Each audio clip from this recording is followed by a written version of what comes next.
I stared at the sandwich wrapper in Gregory Hall's hand, confused about why my boss had called me into his office on a random Tuesday afternoon. His face was red, veins bulging in his neck as he screamed that I was fired for misuse of company property. I tried to explain it was leftover food from yesterday's catered meeting, that employees were always told to take the extras home, but he cut me off mid-sentence. Security was already at the door.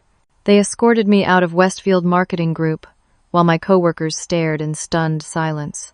I sat in my car in the parking lot for 20 minutes, hands shaking on the steering wheel, trying to process what just happened. 3 years at Westfield. 3 solid years of processing invoices, managing vendor accounts, keeping the accounts payable department running smoothly. Never a single write-up, never even a verbal warning. And now I was fired over a turkey sandwich. I called my roommate Jennifer on the drive home. She answered on the second ring. "Amy, aren't you supposed to be at work?" "I just got fired," I said, my voice cracking, over a sandwich from the break room. "What? That's insane. Come home. We'll figure this out." When I got to our apartment, Jennifer already had wine poured. I collapsed on the couch and told her everything. How Gregory had been holding that stupid wrapper like it was evidence in a murder trial. How he said taking leftover catered food was theft of company property. How he wouldn't let me explain. "That's wrongful termination," Jennifer said. "You should sue." "With what money?" I looked at my bank account on my phone. $2,300. Maybe enough for 2 months of rent if I was lucky. My half was $1,100. Car payment was $350. Student loans were $200. Phone bill, groceries, gas. I did the math in my head and felt sick. "File for unemployment first thing tomorrow," Jennifer said. "You'll be okay. You're smart and organized. You'll find something else fast." I wanted to believe her.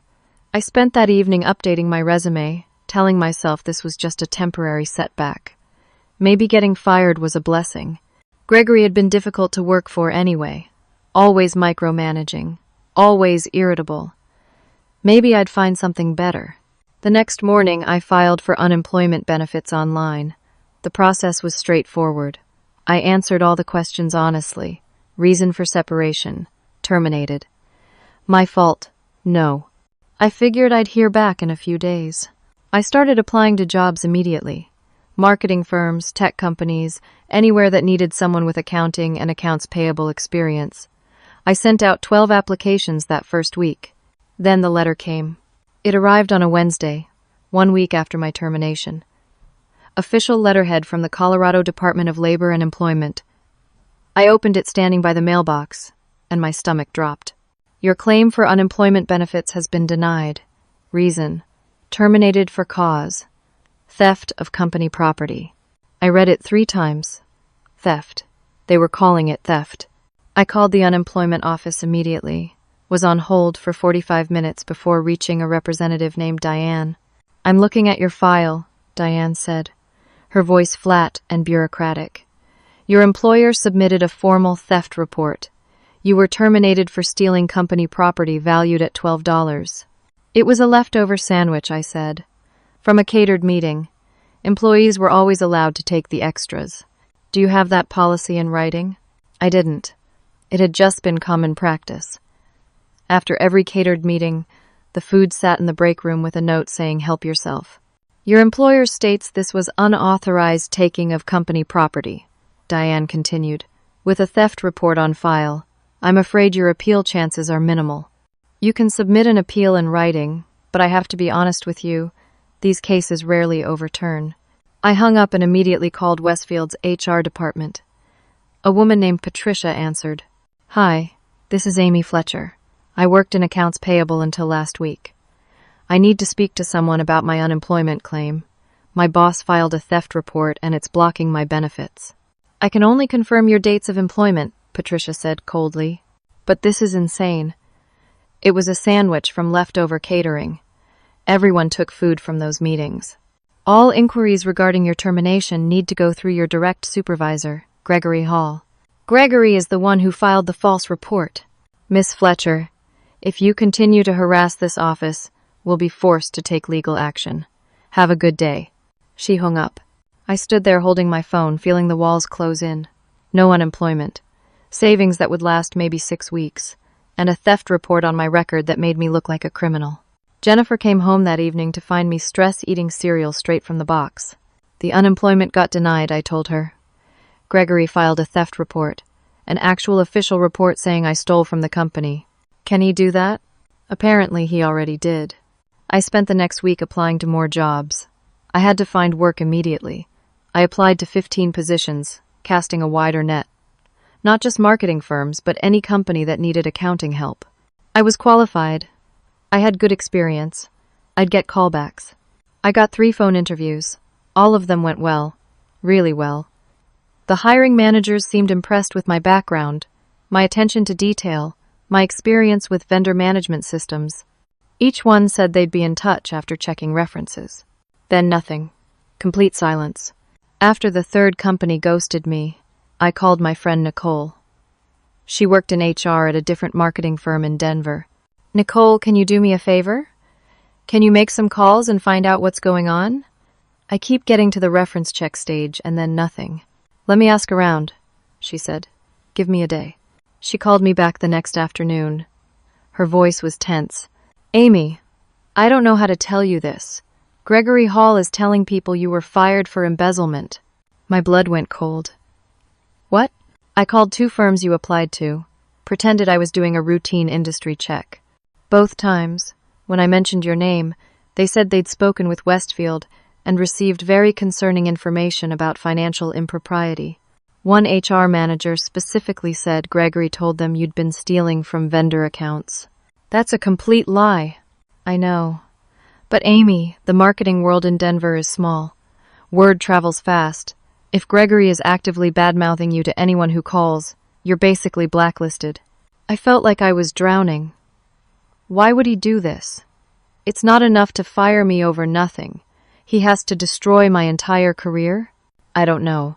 But you need to do something. This is defamation. You should talk to a lawyer. I researched defamation attorneys that night. The consultations alone cost money I didn't have. Actually, suing would cost thousands, maybe tens of thousands. Money I absolutely did not have. It had been 3 weeks since my termination. My credit card was maxed. I'd borrowed $500 from Jennifer. My parents sent me $300, but they were barely getting by themselves on their fixed income in Kansas. I started applying to retail jobs, restaurant work, anything. But even those employers called Westfield for references. Gregory's poison had spread everywhere. Jennifer covered my rent that month. I felt like such a failure, sitting in our apartment, sending out applications that went nowhere, watching my life fall apart over a sandwich. One night, I broke down completely. Just sobbed on the bathroom floor, feeling trapped and helpless and terrified. Jennifer sat with me, held my hand, told me it would be okay. But I didn't see how. By week 4, I'd applied to 37 jobs. I got 2 interviews. Both ended the same way. Polite conversation, apparent interest, then ghosting after the reference check. Nicole kept digging through her industry contacts. The news got worse. He's not just calling you a thief anymore, she told me over coffee one Saturday morning. He's telling people you embezzled thousands of dollars. That Westfield discovered it during an internal audit and terminated you before pressing charges. He's making you sound like a criminal mastermind. Why? I asked, my voice breaking. What did I do to him? I don't know, Amy. But this is psychotic. He's systematically destroying you. I tried calling Westfield again. Patricia, the HR director, answered.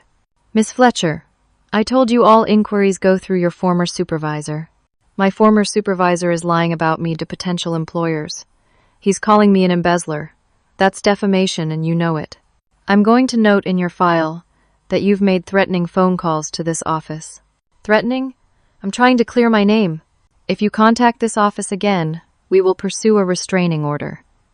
Goodbye, Miss Fletcher. The line went dead. I threw my phone across the room. Jennifer picked it up, checked that it wasn't broken, and handed it back to me.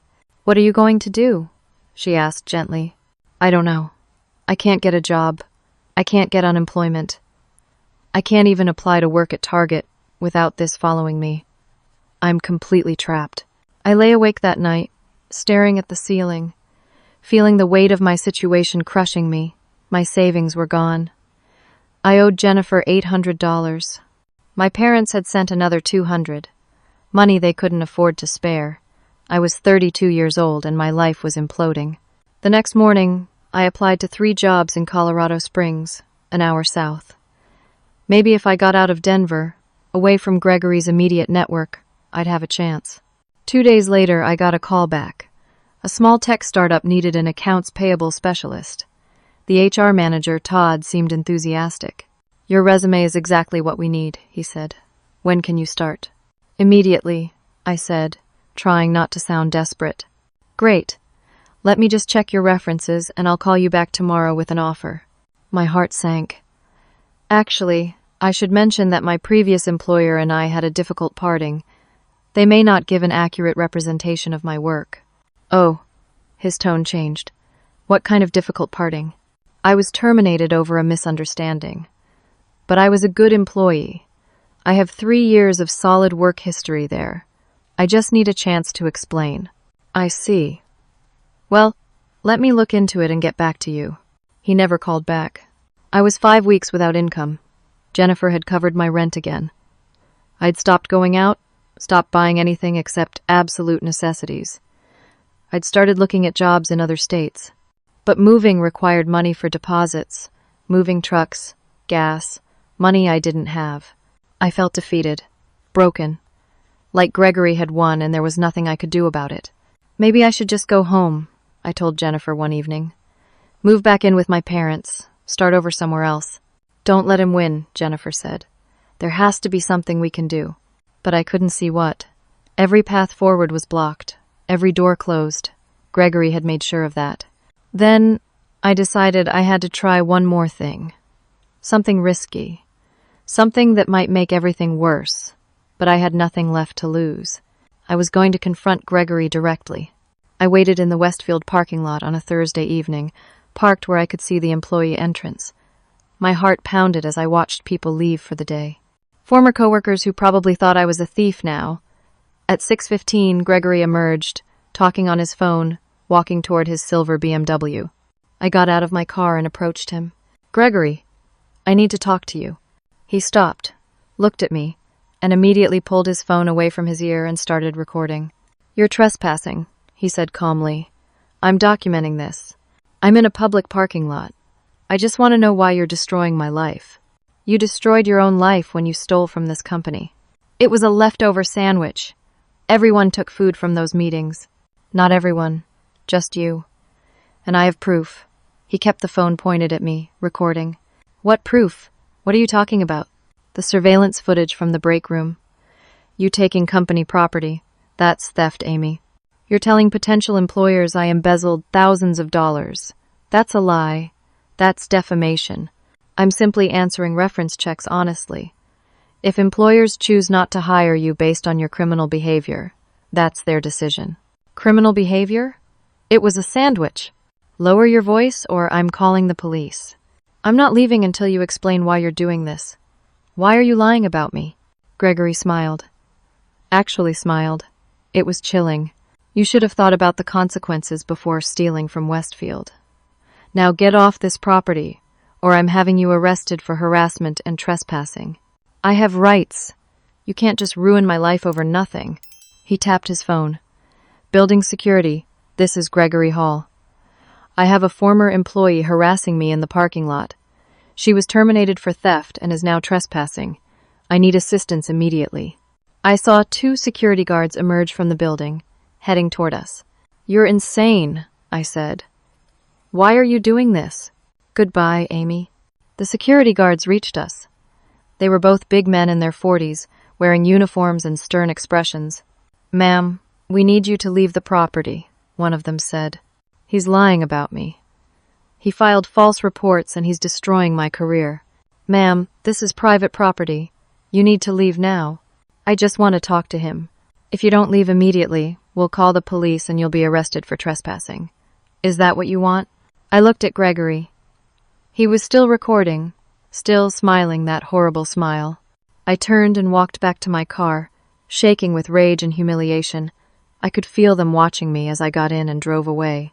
2 days later, a certified letter arrived. I signed for it, hands trembling, knowing it was bad news before I even opened it. It was from a law firm, Blackstone and Associates. A cease and desist letter on heavy cream paper with embossed letterhead. Dear Miss Fletcher, this firm represents Westfield Marketing Group and Gregory Hall.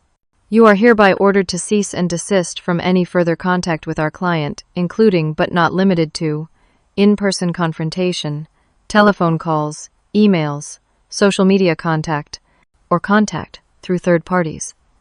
Your actions constitute harassment and stalking under Colorado law. You are further ordered to cease making defamatory statements about our client or Westfield Marketing Group. Any further contact or defamatory statements will result in criminal charges for stalking and harassment, as well as a civil lawsuit for defamation. You are also advised that you are banned from Westfield property. Any appearance on said property will result in immediate arrest for trespassing. This letter serves as your final warning. Any violation will result in swift legal action. I read it 3 times, feeling my chest tighten with each word. I showed it to Jennifer when she got home from work. Can they do this? I asked.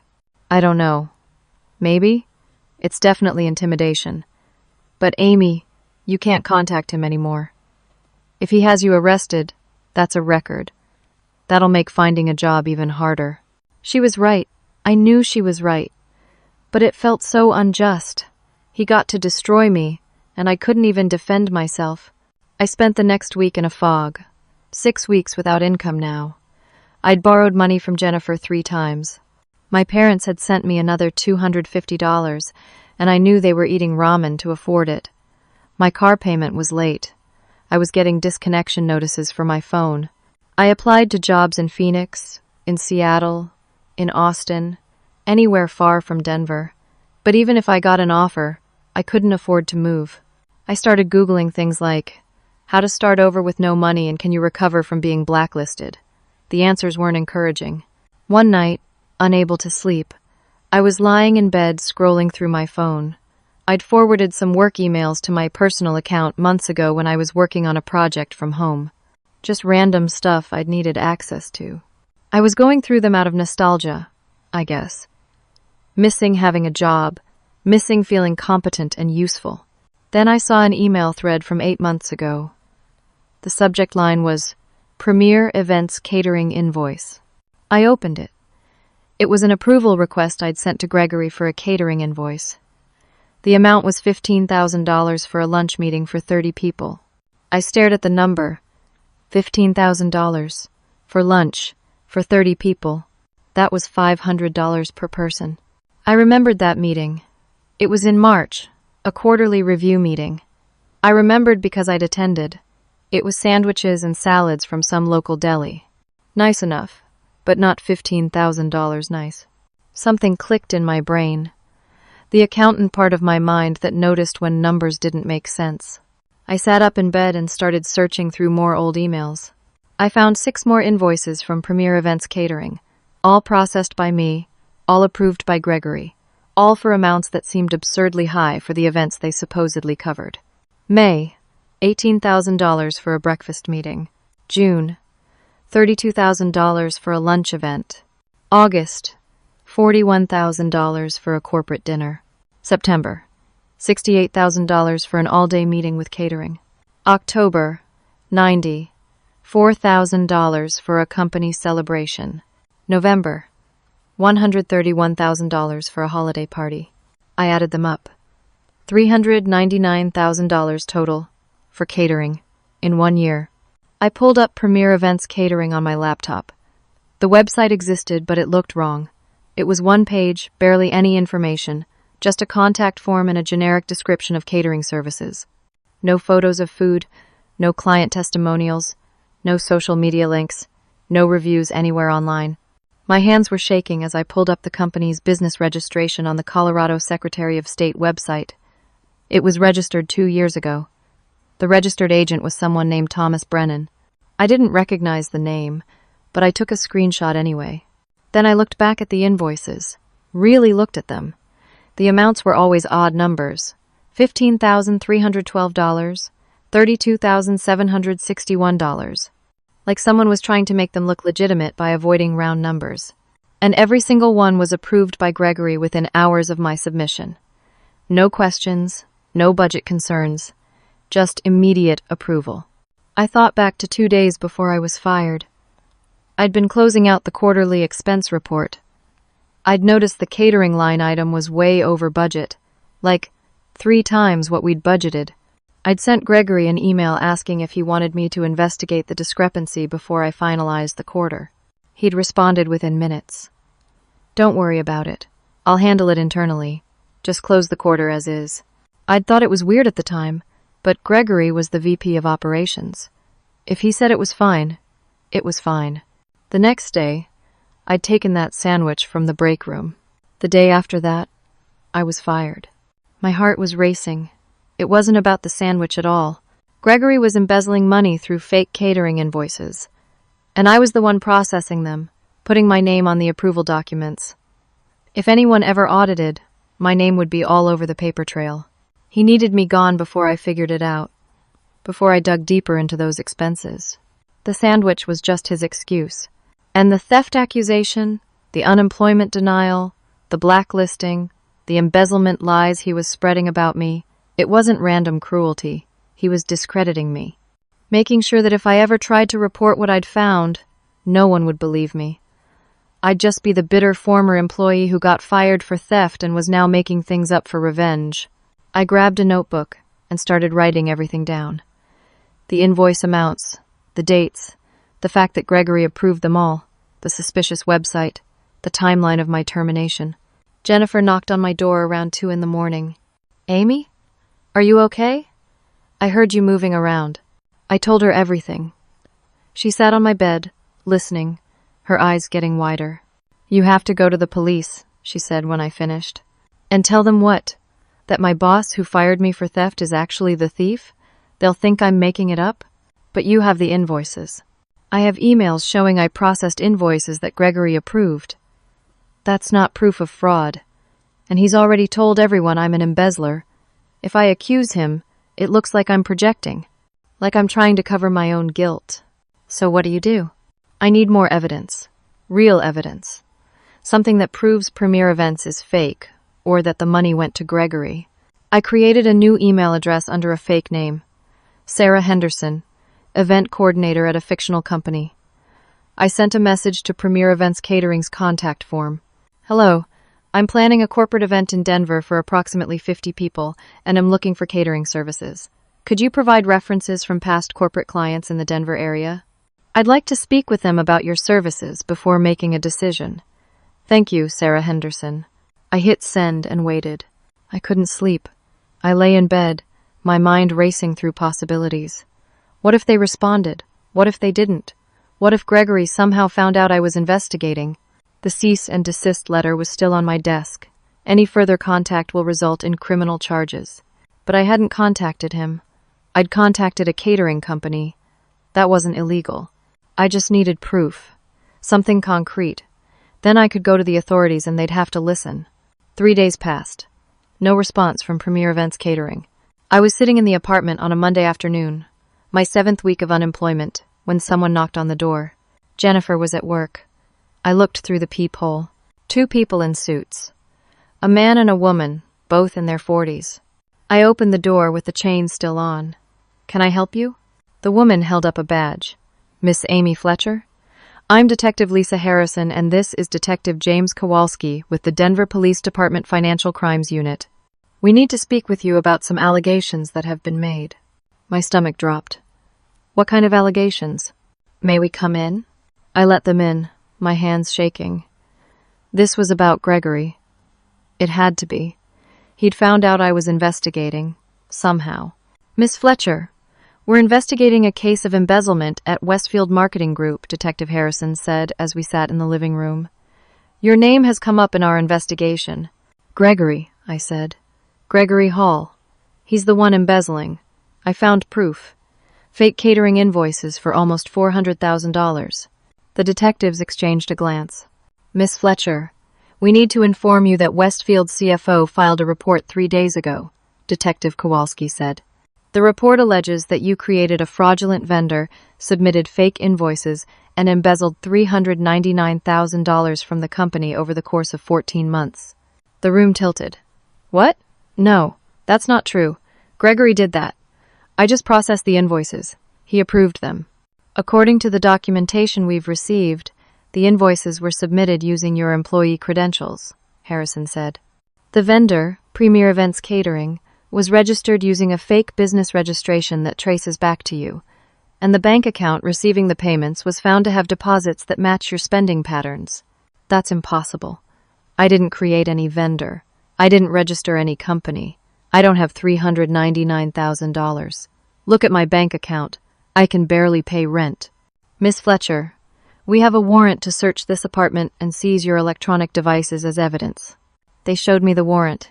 It was real, signed by a judge. I sat on the couch, numb, as they went through my apartment. They took my laptop. They took my phone. They went through my closet, my desk, my papers. Am I under arrest? I asked. Not at this time, Kowalski said. But we strongly advise you not to leave the state while this investigation is ongoing. They left after 2 hours, taking boxes of my belongings with them. I sat in the empty apartment and cried. Jennifer came home to find me still sitting there. Amy, what happened? Why is everything a mess? I told her. She looked horrified.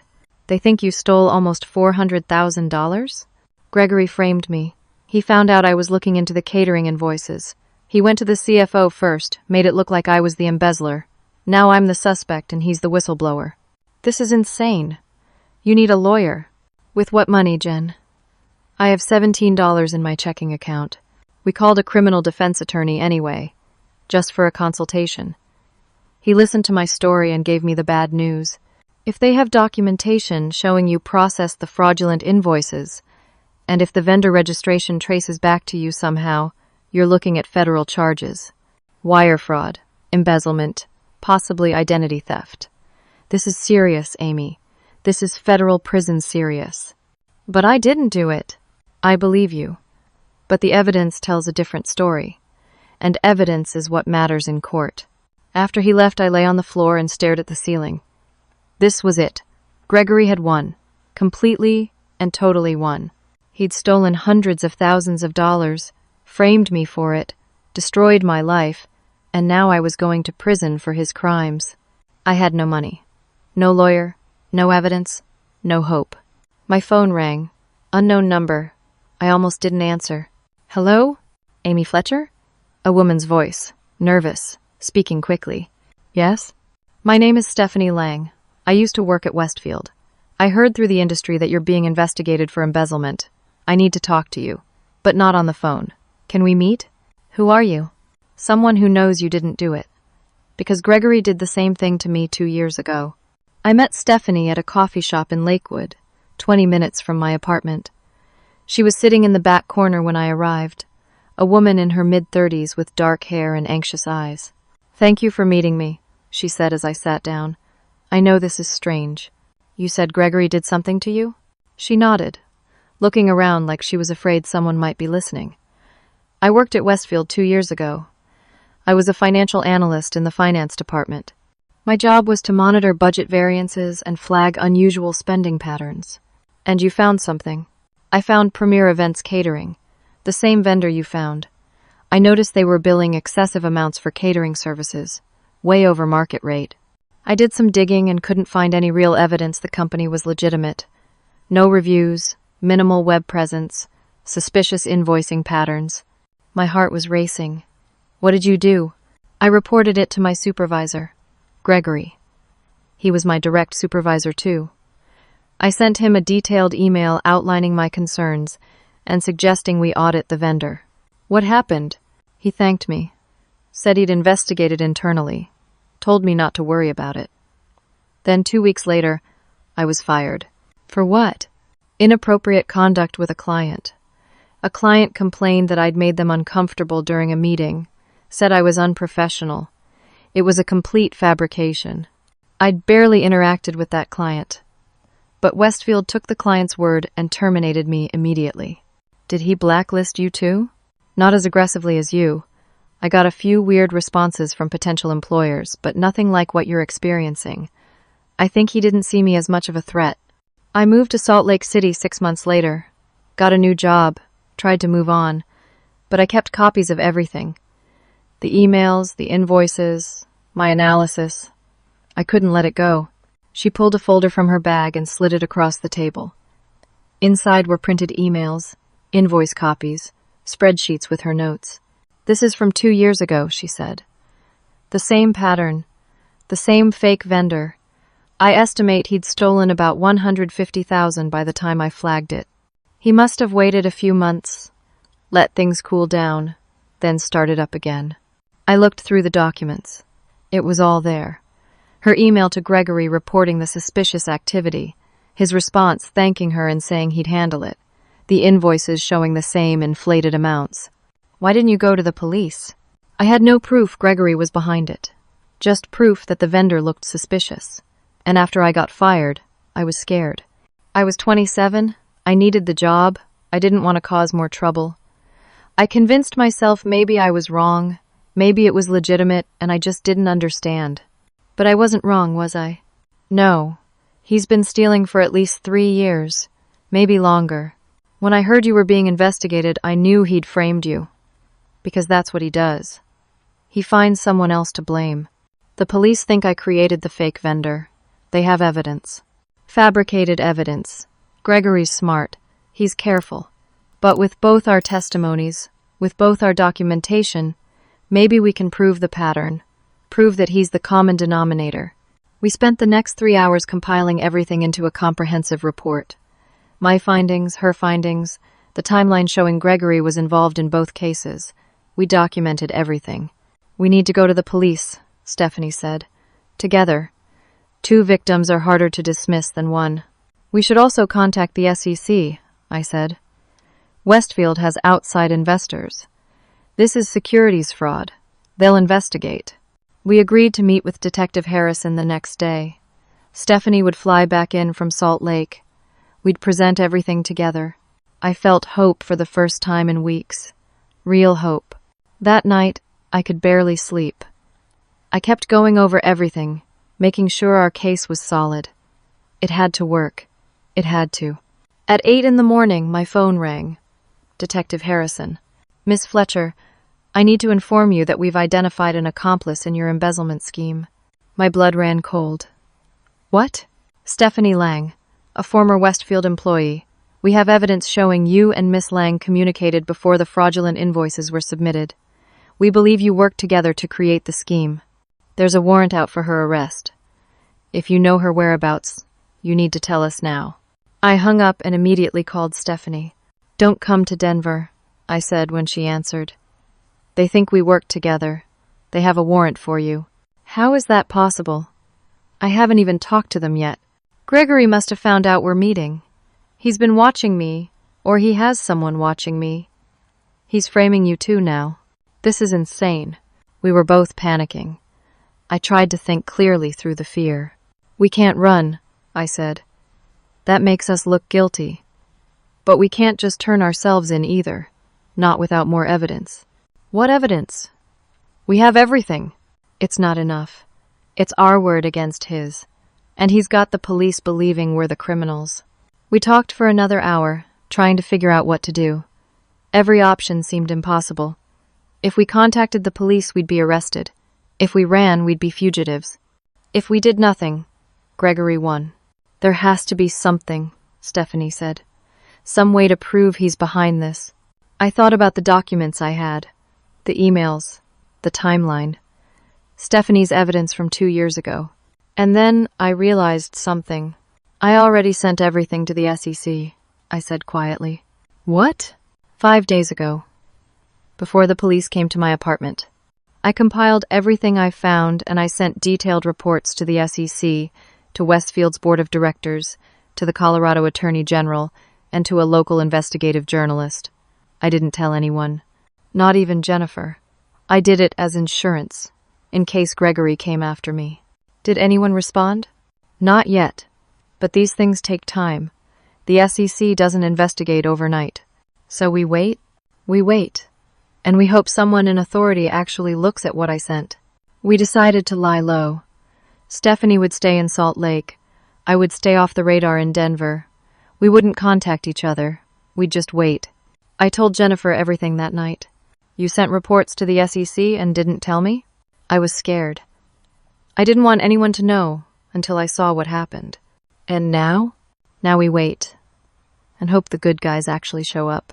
3 days passed. Nothing. No word from the SEC. No news about Westfield. Nothing. I started to lose hope again. Maybe my reports went into some bureaucratic black hole. Maybe Gregory had connections. Maybe the system was too broken to work. On the 4th day, I was sitting in Jennifer's boyfriend's apartment where I'd been hiding out. My phone was off. I was watching TV mindlessly, trying not to think about the fact that I might be going to prison for a crime I didn't commit. Jennifer burst through the door. Amy, turn on the news. Channel 7.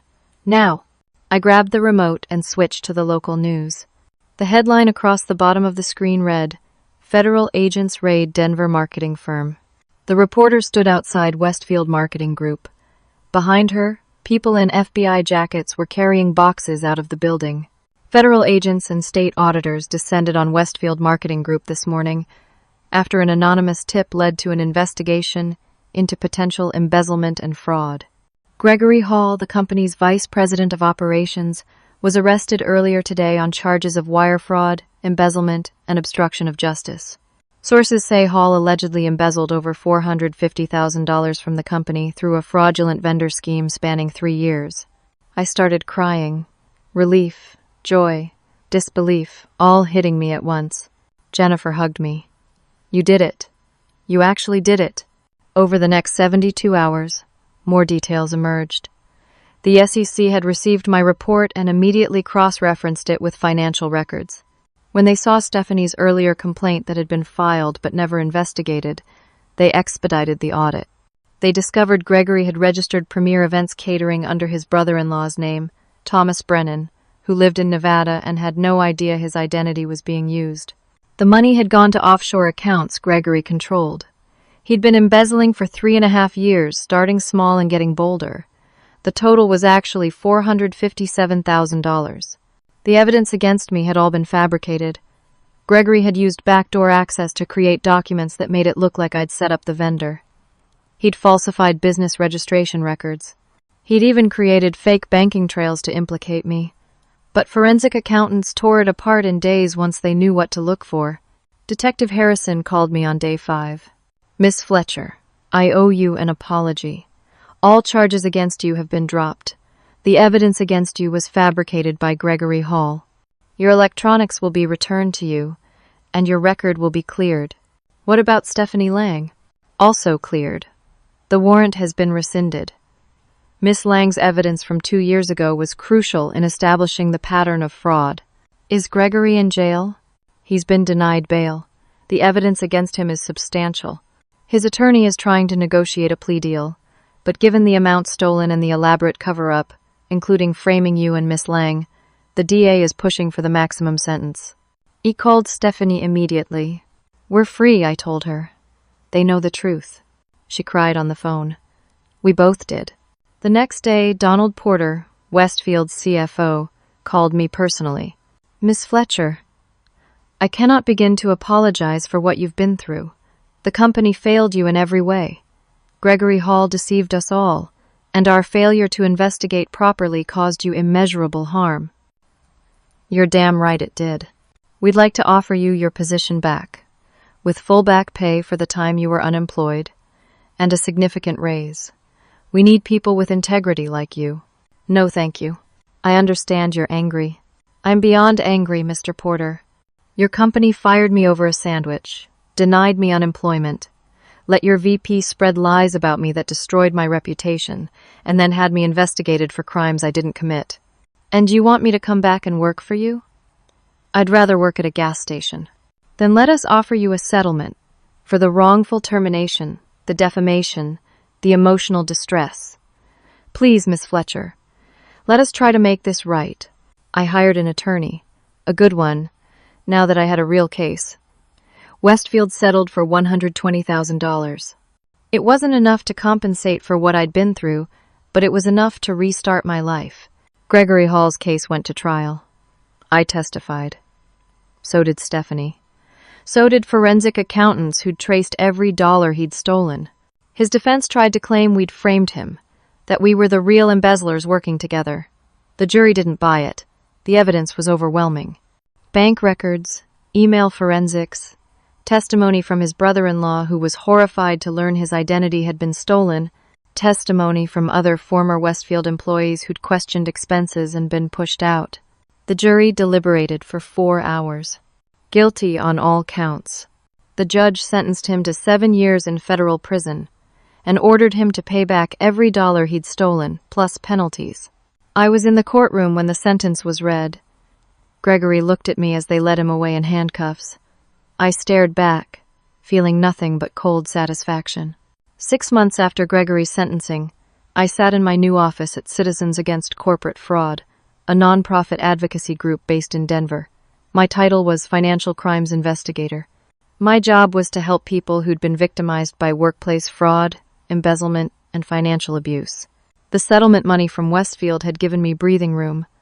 I'd paid back Jennifer every penny I owed her, with interest she refused to accept. I'd paid back my parents. I'd put a decent amount in savings. The rest was funding my new life. This job paid $62,000 a year, which was more than I'd made at Westfield. But more importantly, it felt meaningful. I was helping people who were going through what I'd gone through. People who felt powerless against corrupt employers and rigged systems. Stephanie and I stayed close. She'd gotten a settlement from Westfield too, smaller than mine, but still substantial. She'd used it to go back to school for her MBA. We talked every week. "You changed my life," she told me during one of our calls. I spent 2 years feeling like maybe I'd imagined the whole thing, like maybe I was wrong. You proved I wasn't.